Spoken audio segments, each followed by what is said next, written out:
Hi, I am at Badbea, or Badbea, which is a Highland clearance village, just over the border from Sutherland into Caithness. It was meant to be a lovely sunny day, but being Scotland and all, it's not quite so not quite so nice. It's not raining yet. It's quite cloudy, but it looks like it might brighten up as the day goes on. So I've just arrived, just had some lunch. So there's a little car park just off the A9, which is the main road up north. So we're going to have a little explore. So a Highland clearance village. There were people living on the main parts of the land, and during the Highland clearances, lots of tenant farmers who'd been here, or their families had been here for hundreds and hundreds of years, were shifted to the coasts to make way for sheep farms, because sheep farms are far more profitable than tenant farmers.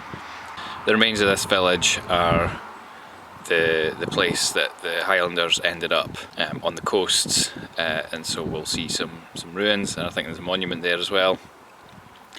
And yeah, after they left here in 1911, I think, if I remember rightly, they either went to New Zealand or they went to the cities of Scotland to get work, because living here was just unbearable. Okay, so let's go and have a look. This is the A9.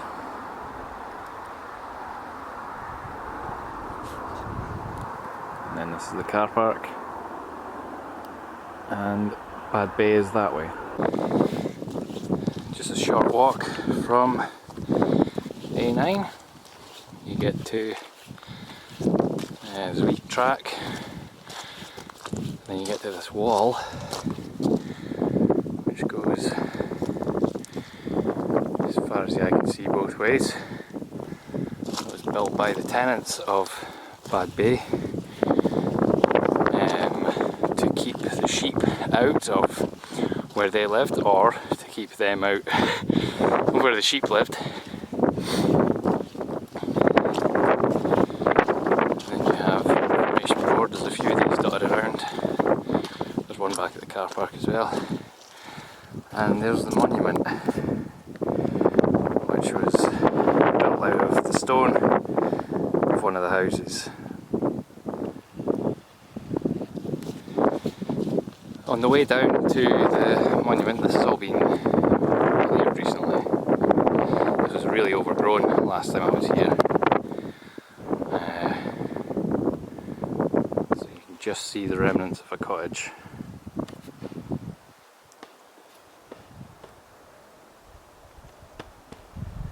Just there. Still heading towards the monument. It's not all that windy, it is a little bit, which makes it quite cool. The sun is trying to come out over there. At least it's not raining yet. So here I am at the base of the monument.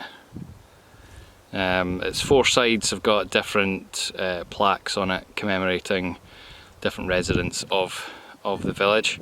This one here talks about how the monument itself was built out of one of the houses by David Sutherland, who was born in New Zealand, but his father was born here in Badbea, who emigrated to New Zealand. So there's a big contingency of descendants in New Zealand, and yeah, each side has a different plaque about the residents here. So let's have a look. As I mentioned in the last video, I don't have a wind guard for my microphone on this camera, and this was recorded at the same time as the last video, so apologies for, well, A, the lateness of this video, and also the fact that I'm having to record this part of audio back home. So this is the first plaque, and it says on it, "This monument was erected in 1911 to commemorate the people of Badbea by David M. Sutherland of Wairarapa and Wellington, New Zealand, son of Alexander Robert Sutherland, born in Badbea in 1806 and who left for New Zealand in 1839, where he died in 1877. William Sutherland's family: William, Malcolm, Kenneth, David, Alex, Robert, above mentioned, New Zealand, John, Christina, Margaret and Esther. And this plaque says, others resident or born at Badbea: George Gunn, died 1761, father of John Gunn, born 1753, died 1833. Also his son, John Gunn, one of the men known as John Gunn Badbea, born 1787, died 1876. And Marion Sinclair, his wife, born 1787, died 1837. Their sons, John, George, James, Alexander, William, and 6 daughters. Apparently they don't get a mention. George, brother of John Gunn Jr., sons David and John. And then other residents: John Sutherland, the Cairn, 3 sons and 5 daughters. John Sutherland, Alt Nakul, I think that says, son and 4 daughters. John Sutherland, Struy, 2 sons and 4 daughters. William Sutherland, sons, James and George. Angus Sutherland, weaver, who I believe lived in one of the cottages that was so close to the edge of the cliff that they had to tie his children and animals to rocks to stop them from falling off. John Grant, Gordon Grant, Joseph Grant, Donald Bruce, John Polson, John Chisholm, George Duncan, his 2 sons and 3 daughters, Alexander Mackay, Donald Sutherland, Christie, widow John J. Sutherland, Ousdale, 1911, John Gunn, last tenant, 1911. So it wasn't even all that long ago. And the final plaque, also very specially in memory of John Sutherland, widely known as John Badbea, loved for his Christian character and the charm of his personality and gifts as one of the men. He was born at Ousdale, 1780, but his home for the greater part of his life was on the site of this monument where he died in 1864. Donald, brother of the above, killed at Waterloo. Now, there are some errors on this, I believe. I've looked up many people who are doing research into these families and stuff, so it's not all 100% correct, but it gives you some sort of idea of who is living here, which is always a good start. But some of the dates aren't quite right. But to be fair, they didn't have the internet to look it up back when this was erected in 1911. It really is bleak. Imagine having to farm this. They used foot ploughs, so basically spades, to plough this. No animals. Very few animals here. Well, let's go exploring. The sun's come out. I'm still at the monument. Loads of people appeared, so I've just been chatting to them, including people that live in my village. That was really weird. Anyway.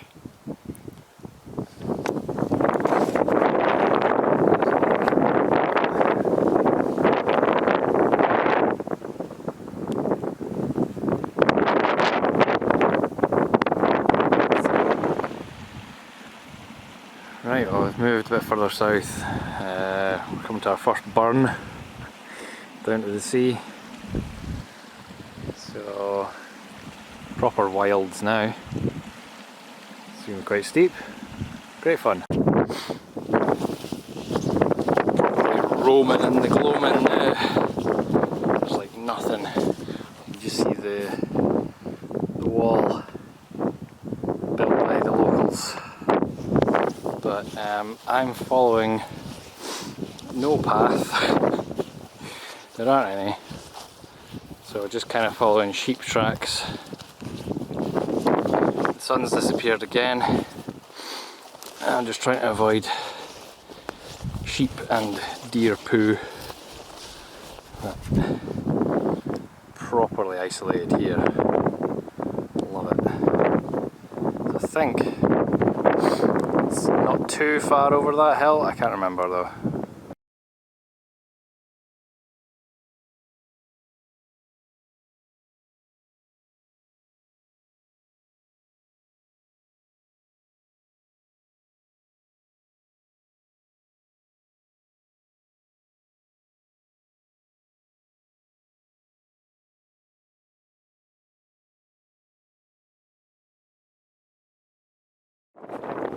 The wind's picked up somewhat,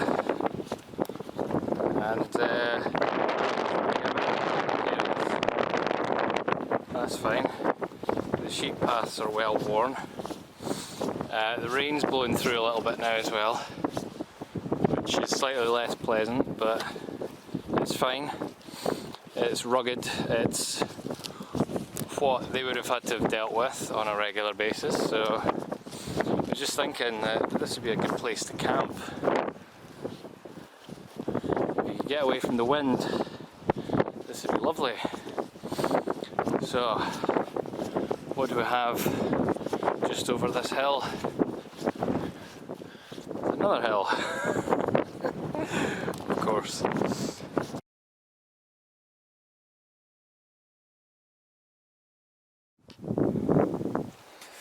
So this is a dwelling here, quite a long one.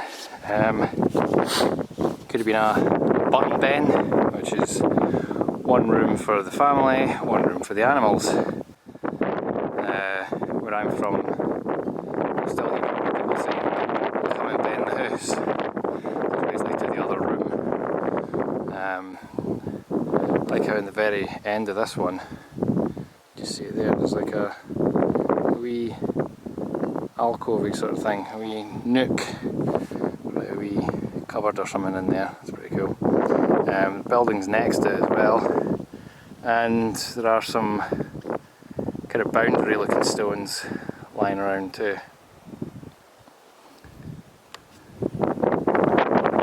But keep pressing onwards that way.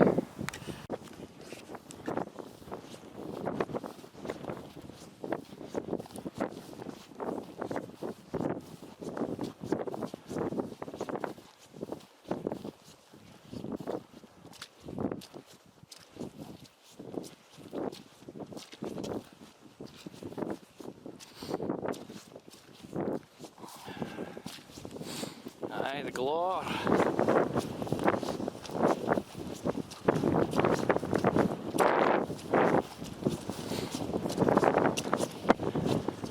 Here we go.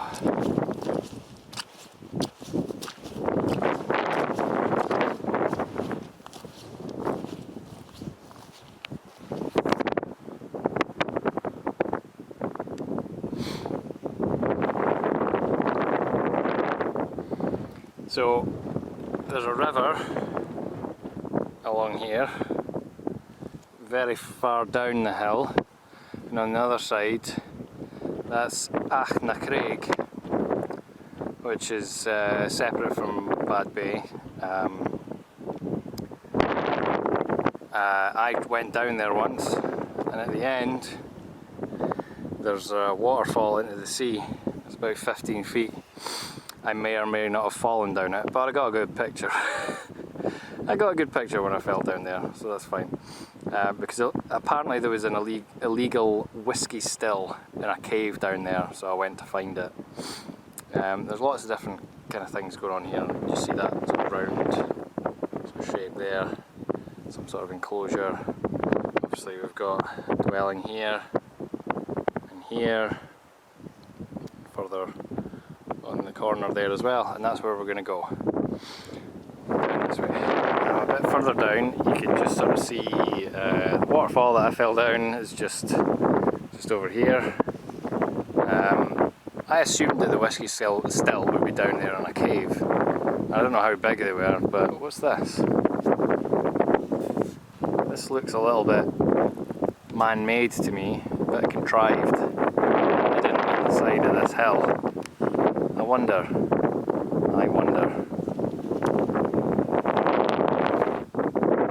So here I am at, I think this was John Badbea's house.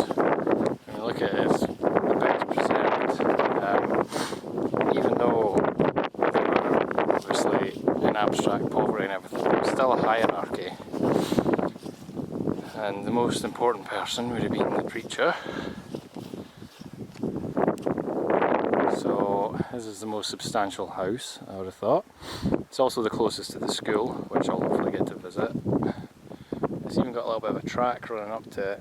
You see these big stones down here being laid, and there's quite an obvious track there heading up that way. So I reckon this was his house. I'm sure the map says that as well. I need to check. Bit of rubbish in here. Was that a doorway rather than a window? Possibly. So maybe this was two houses, but you can see in there, and on the other side, hinges maybe? Hard to say. Hopefully we've got a window up there. Another doorway here. Oh, we've got a sparry.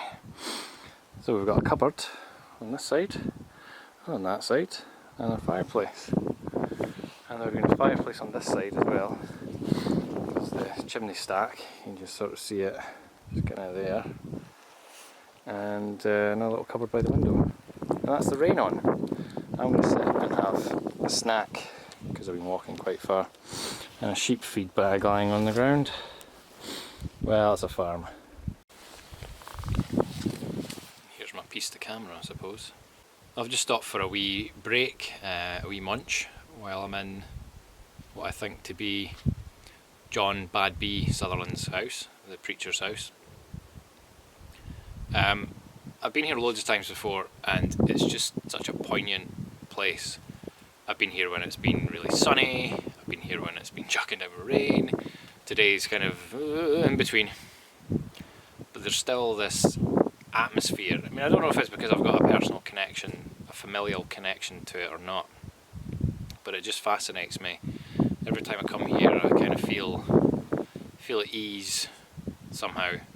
Feel, dare I say, like I'm back home. I just love it here, even though it's remote, it's bleak. Maybe that's why I love it, I don't know. But yeah, just my imagination just runs riot when I'm here, and I really do like it here. And it was really good when I was at the monument, because I can't remember how many people that I saw. Well, there was nuns that I met in the car park. I don't think they actually came to the monument. Then there was a couple who I caught up with. Once I got to the monument, they were just arriving as well, and then they left. Another couple came. I happened to know them, which was very strange, considering I live nowhere near here, and neither do they. And then a woman with her 3 kids appeared, and while I was speaking to them, another maybe half a dozen people came. So it's great that people are actually coming. Now this bit I'm at, fewer people come to, because you can get to it from the main road, but you need to walk along the main road and then come off the road and walk along a farm track, which isn't ideal. And people just don't really know about it, which is fine. In a way, it's a bit more exclusive, I suppose. And the way that I walked, one year I did it, I went along the wall.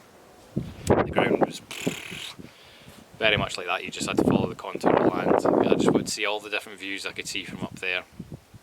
And then one time I did it going via the fence, which was very difficult because it was very, very overgrown. This year I kind of cut through the middle, through the heather and through the sheep tracks. And actually it was a lot easier than I remember, which was fine. But yeah, it's just really, it really just gets my imagination running wild, just trying to think of what it was like to live here. When you consider that the last person living here was 1911, it's not that long ago really when you think about it. And yeah, just imagining how hard it must have been to subsist a living in a place like this. And it's ironic that the people were cleared here to make way for sheep, and all that's here now is sheep.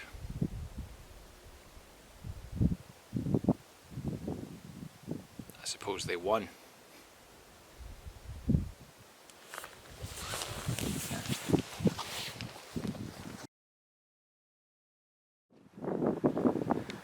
Well, I'm walking back the way that I came-ish.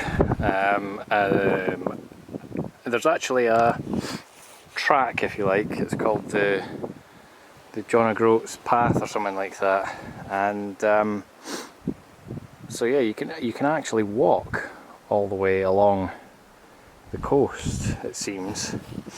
I didn't realise this, but yeah, it goes past one of the buildings that I saw on the way.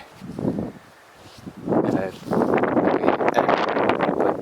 yeah, so we've got this house which I saw from up the hill earlier. Now here I am. It's a bit more substantial. This must have been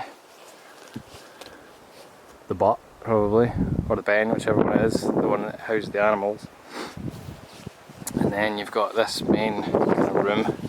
I'm assuming that's the lintel from the door. Just come down. Very big cow pats here, which is slightly concerning.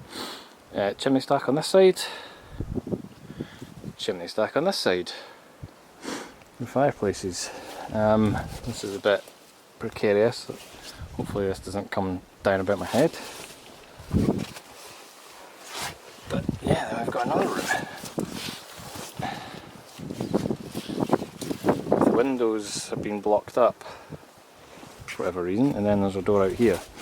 So I don't know which one's the butt, which one's the ben, but it's quite a big room. I imagine this one would be for the animals because there's no chimney stacks on the outside walls. But I thought that was pretty cool. Thought I'd just show you that just as the sun went in. That's pretty cool. So yeah, so now you can walk to John O'Groats apparently. I don't know where the path starts, but there's a signpost. That's what I'm following at the minute, just to see what it's like.